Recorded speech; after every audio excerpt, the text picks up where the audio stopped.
you know what? I'm for moderates. I like moderation on both sides, right? And I talk to everybody, and it seems to be that the Democrats, at least in Washington, don't want you to talk to a Republican at all. And I don't think that's being democratic. Democratic means debate for better outcomes. We work together, civil discourse. I don't like when I'm seeing, on both sides where it's getting further, ride or die on the issues.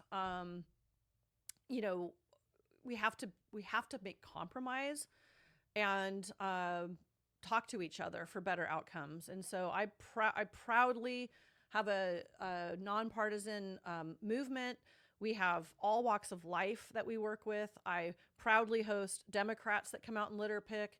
I proudly host members of the GOP that come out and litter pick. I've done ride-alongs for Mark Mullet, who's a Democrat running for mayor in Issaquah when he was running for governor a couple years ago. We're an open book, and I was telling my mom the other day, even growing up, I played sports, but I loved sneaking out to the keggers. I hung out with the stoners. I was a prep, but I also would go out on Halloween in the goths, and we would look at bats in the trees and make up like ghost town stories. And I've dated all kinds of walks of life. I have friends of all walks of life. I'm pro all of the, again, civil rights, but I also am balanced where I think that there are things that have gone too far, and that puts pretty much an old school Democrat. My mom's 78. She was, born San Francisco, California, and she's like, this is crazy. Things like biological boys and girls sports casts me out of the Democratic Party.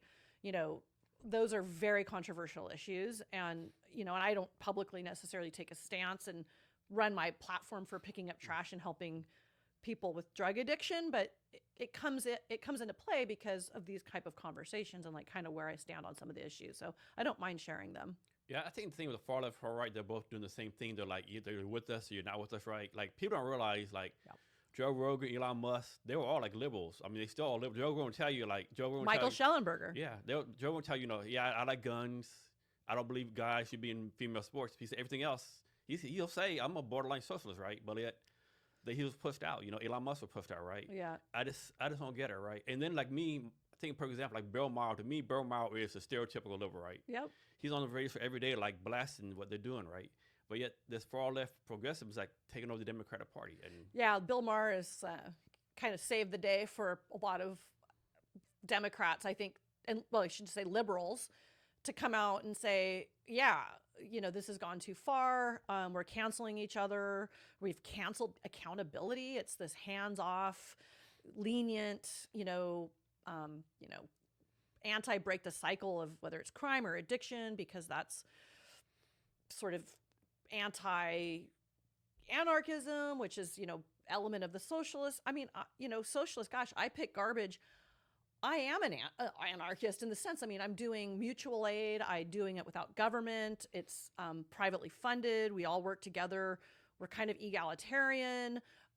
I think we should have free garbage for all. Like there are things on both sides that, garbage of all things. Why do we have to pay for garbage? Like, let's all put in the kitty together, and maybe we won't have illegal dumping, for example. Think about fire department is socialism, right? Right. Yeah. School, roads, policing, all these things we put into so we can coexist, of course, is socialism. And so that's like how these different isms have been fractioned out into meaning, like ideology is gone radical. It's a radicalized point of view. And there's other public figures like Michael Schellenberger, also, he was like the, bra burning, he was a Berkeley guy, still lives in Berkeley, down in the Congo in college, trying to fight climate change and just doing all the things. And now he's a very controversial contrarian to say, maybe all these things aren't exactly, maybe too came from the academics. And I think there's a big tie to a lot of what we do because it was the academic said so of the day. And so we're going to do harm reduction, or we're going to do housing first, or we have this climate crisis, or we have the bald eagle was going to come extinct. I thought I was going to jump off the ledge when I was an 8th grader, and like all these whales and birds and we're going to become extinct, they scare us. Climate change scares people. Like everything's melting and sun's going to burn out, and it's scary. Sometimes people come out with that hysteria. It's not all catastrophic, I think. No, like a lot of times people will say, "Oh, it's such a bad time. It's horrible, whatever. It's the worst case to live ever." Of course, there's bad things, but we would live today on the year 1721. Where there's no hot water, no electricity, no toilets, right? Diseases everywhere. I don't know. I think we're living the best time possible right now. For sure. And I want to quote him softly, but I think it was a few years ago, probably during sort of that civil unrest after civil unrest after civil unrest, up and around Floyd and even pre-pandemic. And maybe I probably was more actually 20 years ago when he was talking about 9/11. And this was a quote from Bill Gates where he's like, we are in the most peaceful time in history of the world, but it feels like there's assassinations and school shootings and, stabbings on buses and double homicides in our parks related to homelessness and drug turf and sex trafficking and gun shootouts over pimp turf war. Like you hear all that, and maybe it's an element of social media and what we see and hear differently and how we absorb media, but it really is the most peaceful time that we've ever lived. I think that still holds true. Yeah. So Seattle, they're doing their mayor election, I think, next week. You have one guy, Bruce Harrell. He's been in the government for like a few years, I think 10, 20 years. Like I would consider maybe like council member. He's sat on the council for 12 years. He was council president for 4, took a couple year break. Yeah, like a little stint mayor, and then he took a little stint off, and then he reran for mayor 4 years ago. And so if you say conservatives like is a 1, liberals 10, I would consider him like maybe a 6.5. And he's running against a lady named Katie Wilson. I would probably consider 10 plus, right?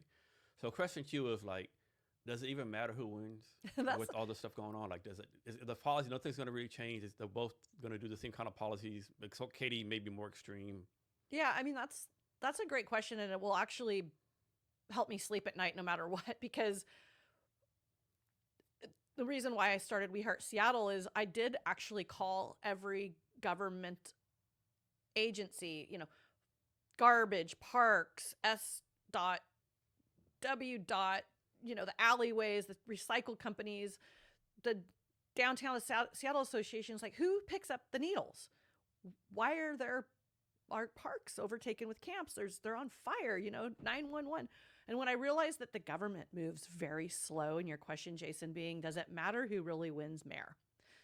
And I believe while we've made so much progress in the last 4 years, I attribute it a lot to We Heart Seattle and the influence we had in maybe turning out a few more votes for a moderate council. For example, we flipped in 2022, right? We got Kettle and Nelson and Hollingsworth and Moore and Maritza Rivera. So there was that era, and Harrell got then elected, and things have gotten better, but government has built to be very slow. And so for that, I say things would probably move faster if Harrell got reelected.